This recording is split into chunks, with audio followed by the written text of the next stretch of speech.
but I didn't become very, very interested and obsessed with politics until after 9/11. But prior to 9/11, one thing that I did was I read all of Ian Fleming's novels, not all of them. I read the James Bond novels of Ian Fleming. The reason that I read them is that I was a young man growing up in a small town in Ohio, and my parents were not going to allow me to see the films of James Bond. There was too much sex, too much violence, etc. But my mother, being a librarian, was not going to tell me I couldn't read novels. So I remember I went to the public library and I got a copy of Diamonds Are Forever. And I read Diamonds Are Forever, and I enjoyed it.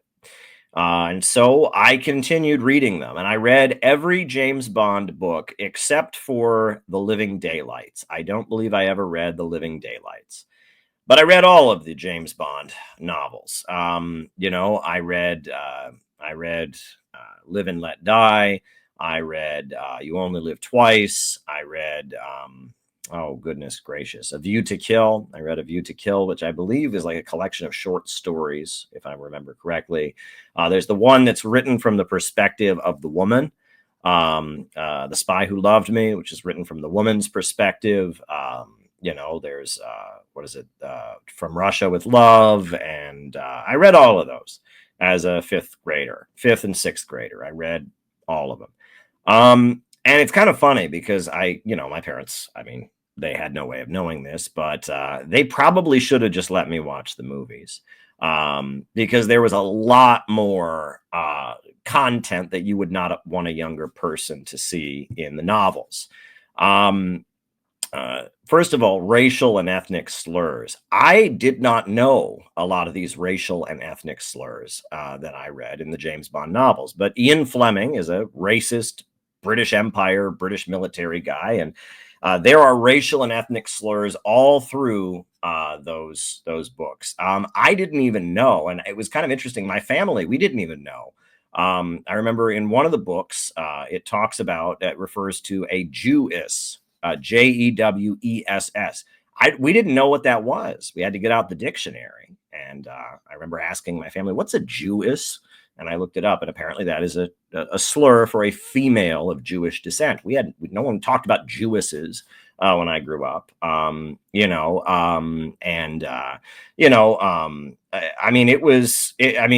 Ian Fleming is very much a white supremacist. He's very much an old British Empire racist, and that comes across in the book. The way he talks about black people, the way he talks about Asians.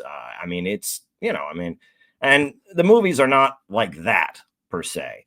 The other thing about Ian Fleming's novels, which it went over my head at the time because I was a kid. I knew that there was sex in the novels. I knew what sex was.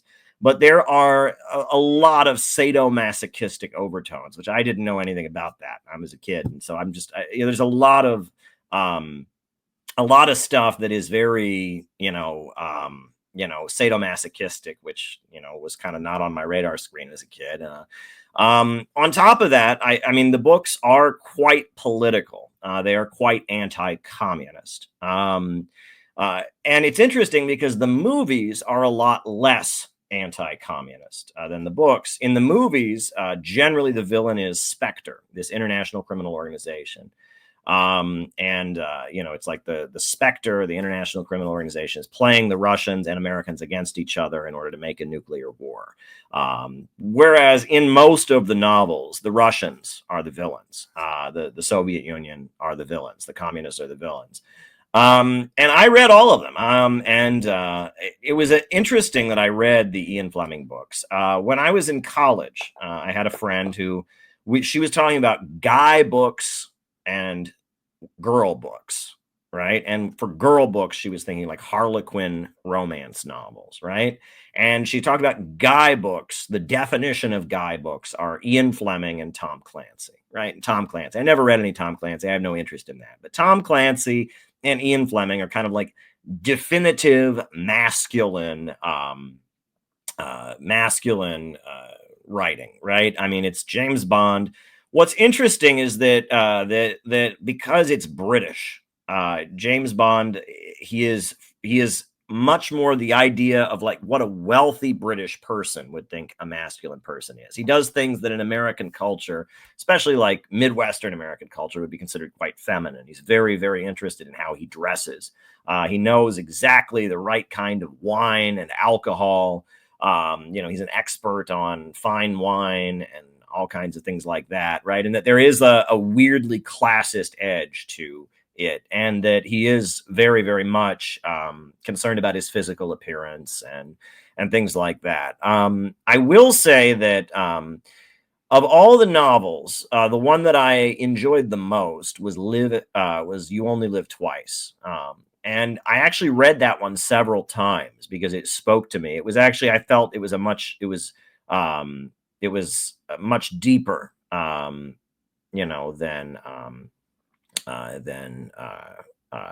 most of them. And that's the one where he goes to Japan. And I actually did enjoy that one quite a bit. And the other thing that I recall about them was that, I don't know, most of the James Bond novels end with a girl on an island. There's a girl and she has been taken by the bad guy and she's on an island somewhere. And James Bond must go to the island, rescue the girl, and then he flees the island as the island is exploding. That's almost every James Bond novel ends somehow. There's a girl captured by a bad guy on an island. James Bond has to go to the island and rescue the girl, and then the island blows up, if I remember correctly. Not all of them end that way. Not all of them. But that tends to be how they end. Also, generally, James Bond, in order to rescue the girl, has to go through some kind of like obstacle course that involves him enduring a lot of pain. He has to go through a room that's on fire. He has to I don't know. He has to swim through a pit full of piranhas or something. He has to endure a lot of pain and go through like an obstacle course kind of before he gets to the girl. Then he gets the girl, and then he gets away from the island, and then the island blows up just as he's leaving. That tends to be how they end. And honestly, I mean, they're not the high point of literature, to tell you the truth. Apparently, Ian Fleming was a very, very wealthy British guy who, during the Second World War, wanted to be a spy because he'd read a lot of spy novels and stuff. And he apparently was really, really, really bad at it. I think he lost a bunch of government money by gambling it away at one point. And he was just this rich kid who tried to be a spy for British intelligence during the Second World War and did a horrendous job at it. And then after the Second World War, he started writing novels. What's interesting is apparently, and this is very interesting, the CIA was formed shortly after the Second World War. And according to some of the published works and some of the lectures I found online, Ian Fleming, the CIA, he wrote the novels originally. I think the first one was Casino Royale, which is about gambling, which is something he had experience with. He was apparently quite a gambling addict. And after he started writing them, the CIA kind of saw the Ian Fleming novels as propaganda, right? They saw it as like good PR for the intelligence agencies. And so, like, I believe one of the Dulles brothers, was constantly urging Ian Fleming to write more of the James Bond novels. They arranged for Hollywood to release them, and that these kind of stupid spy movies, which is basically stupid spy novels that were published during the early years of the Cold War. They became a basically an essential part of American, social, filmography, propaganda. And yeah, that was something that I did. And what I also remember, and this was interesting, is when I think I was reading The Man with the Golden Gun. And one of my uncles saw me reading that, and he said, "Oh, I read that book when I was your age." And I said, "Oh, really?" And he said, "Yeah." He said, "But back then, everybody read the same books."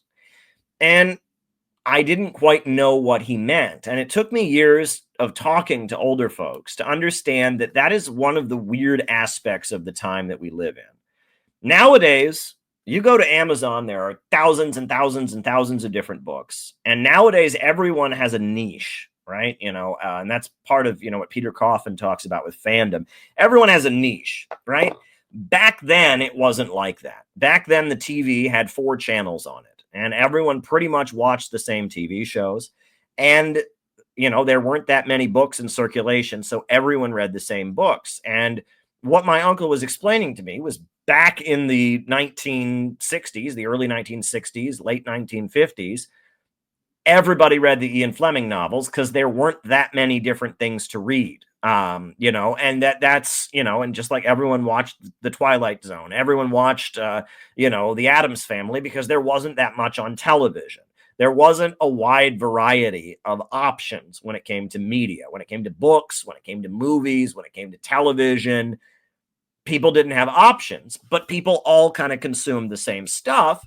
And that created a kind of a common point of reference where you could have jokes about that because everybody watched the same stuff and they got the jokes, right? And that one aspect of the time that we're living in is that there are so many options nowadays with music, with movies, with television, that we don't have common points of reference like we once did. It used to be we were all reading the same books, we were all watching the same movies, we were all listening to the same music. So as a result, we all were kind of on the same page culturally, and we were all kind of being guided to think a certain way. Obviously, there was diversity of opinion. We were all kind of watching the same shows, though not all of them, and that there was an element of us all kind of being on the same page. That's not the case anymore. Information technology has exploded to the point that there is a lot more options in terms of media consumption. So yeah, and yeah, I read those James Bond novels, and I look back on that, and I kind of laugh because again, the racism, the sexual content, that is, a lot of it is pretty sadomasochistic, the crazy Cold War anti-communist politics, if my parents had just let me watch the movies, I probably wouldn't have. But for my whole 5th and 6th grade year, I dug deep into Ian Fleming's novels, and I consumed all of them. And I'm the kind of person that when I get into something, I get really into something, right? So when I read those Ian Fleming novels, I read every single one except for Living Daylights. I don't know why. I never read Living Daylights. I don't think I could ever find it, but I read all of them. And I got very, very into them. It's interesting. If you watch the movies now, later on, I did watch some of the movies. I haven't watched all of the movies, to be honest. The movies are amusing. And the early movies, right? The early ones from the early 60s. As I said, they changed the villain from being the Russians to being Spectre. Because there was détente at that point. Khrushchev had come in and given his secret speech, and détente was happening. So rather than have the Soviet Union be the bad guys, it was like nuclear war, and all of humanity being killed was the bad guy. And James Bond and the Russians were working together to stop nuclear war. That was the theme. One thing that I do remember is in the 1970s. They made the movie of Diamonds Are Forever. And that particular movie is interesting because it was one of the last ones that Sean Connery played James Bond in. And at one point, he's seen without his shirt on. And he's fat, right? He's got a tummy, right? He's got hair on his chest, and he's fat because he was an old man. And he takes his shirt off, and I guess they didn't have digital editing back then to make him look like a big, strong, sexy man or whatever. He takes his shirt off. He's just an old man with hair on his chest and a pot belly, a beer belly. I remember that being amusing. The other thing that I remember about that movie is that the villains, there's 2 assassins in the 1970s version of Diamonds Are Forever, the movie version. There's 2 assassins who are gay. And I think one of them is named Mr. Kidd, and then the other is called Mr. something or other. And it's supposed to be that they're like gay, and that's like an old trope in movies that that, you know, it used to be, right, before the modern gay rights movement and all of that, homosexuality was considered to be a very evil thing. And the idea was that if somebody was gay, they just had no morals, no, they were like a sociopath, right? Because that's just something one should never do. One would never even consider being gay, right? That was kind of the way gay people were portrayed in movies and stuff in like the 50s and 60s, right? Early 70s, right? And that these two guys, they're not feminine, right? And they're not, you know, they don't, it's not Will and Grace. They're just two like scary bad guys, and they're kind of like evil. And at one point, I think one of the bad guys says to the other one, he says, you know, she's very beautiful, and the other one says, for a lady. And then they laugh like maniacally, ha, ha, ha, ha, ha. And that's supposed to be like hinting that they're gay, and that's a very like old Hollywood way of portraying things. And the movie Spartacus has that in there as well. And I'll talk about that a little bit later. I'm going to talk about the movie Spartacus a little bit later, because that's a movie I think a lot about, because if you think about the movie Spartacus, it had a very, very important geopolitical role, but I'm not going to get to that now. We're going to keep talking about Ian Fleming and all that. But you know, these two villains that are in Diamonds Are Forever, they're like these creepy guys that are, you know, that are gay, and they're like assassins, right? You know, the other thing is, apparent, if I remember correctly, in the novel version of Diamonds Are Forever, the assassin is a guy who has a fear of flying on airplanes. And that, like, when he rides an airplane, he has like a name tag with his blood type on it, because he's afraid there's going to be a plane crash. And that, like, you know, and so it's not that it's two guys that are gay that have this back and forth. Yes, Mr. Kid. It's not that. It's more, it's just this guy, he's got a name tag that says my blood type is O positive or whatever. If I remember correctly. Yeah, and most of Diamonds Are Forever does take place in the United States. It takes place in like Nevada, Las Vegas, Grand Canyon kind of area. And it's a lot about Las Vegas casinos and organized crime and diamond smuggling and fake diamonds and real diamonds and stuff like that. That's what the novel is about. The movie is a little bit silly. The movie ends up with like nuclear missiles going off and stuff, and that's not in the novel at all, right? There's nothing like that. There are very few of the James Bond novels that are actually close to the movies or anything like them. There was a couple that were close. There was a couple. I remember there was the Spy, or no, From Russia with Love is pretty much exactly the same as the novel, except the villain is the Russians rather than Spectre. But other than that, it's basically the exact same story, same plot. You know, it's like a train going through Eastern Europe and assassinations on the train. And there's a woman with like a shoe with like a poison spike on it that, like, if she pokes you with her shoe, she'll kill you and whatever. There's that. And if I remember correctly, the other thing is that I did see one of the more recent James Bond films. I think it was called Skyfall. And I was very disappointed in it. I really didn't like it. And in particular, one of the things that I thought was very crass and very awful about it was that at the end of the movie, James Bond turns into Batman. And I was just like, are you kidding me? Right. And so they invent a backstory for James Bond where his parents died tragically and he was raised by his beloved butler. And I'm just like, they turned James Bond into Batman. And I'm just like, that's a crime. And that's why, you know, as somebody who actually read the novels, right, I could read the Ian Fleming ones. I tried to read the later novels that were published, and I couldn't. I'm like, this isn't Ian Fleming. I just couldn't. I guess I'm a James Bond fundamentalist. You know, I just can't handle the revisionism. And so, you know, I watched the early films. I've watched some of the more recent films, and I just, not my cup of tea, especially Skyfall, where they made James Bond into Batman. That was just ridiculous. That was absolutely ridiculous. He's, you know, his parents are murdered and he's got a giant mansion and he's raised by his beloved butler. And I'm just like, this is Batman. Like, James Bond is not Batman. This is the stupidest thing ever. I just thought that was particularly horrible and unforgivable, really. I mean, you know, Batman is Batman. James Bond is not Batman. And then I believe one of the more, it wasn't that one, it wasn't Skyfall, it might have been Skyfall, one of the more recent James Bond films, the villain is Julian Assange.